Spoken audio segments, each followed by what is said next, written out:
संजय पांडे का बहुत ही शानदार फिल्म मंजरी का फर्स्ट लुक आ गया। नमस्कार दोस्तों, मैं विजय कुमार आज के इस वीडियो में इसी के बारे में बातचीत करने वाला हूं, तो वीडियो को लास्ट तक देखते रहे।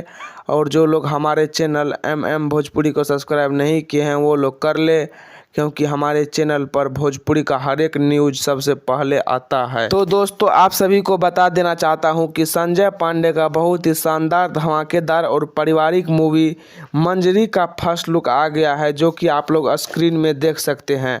दोस्तों, इस मूवी के फर्स्ट लुक में संजय पांडे और एक छोटी बच्ची है, जो कि आप लोग स्क्रीन में देख सकते हैं। और दोस्तों, बताया जा रहा है कि संजय पांडे का मंजरी फिल्म बहुत ही अच्छा, संस्कारिक और पारिवारिक फिल्म होने वाला है। और दोस्तों, देखने से ही लग रहा है कि ये मंजरी फिल्म बहुत ही अच्छा और संस्कारिक फिल्म है, जो कि संजय पांडे और एक छोटी बच्ची है इस फिल्म में, जो कि फर्स्ट लुक में नज़र आ रहा है। तो दोस्तों, वीडियो को पूरा देखिएगा, तभी सारी बात समझ में आएगी। तो दोस्तों, आप सभी को यह वीडियो कैसा लगा हमें नीचे कमेंट बॉक्स में ज़रूर बताएं।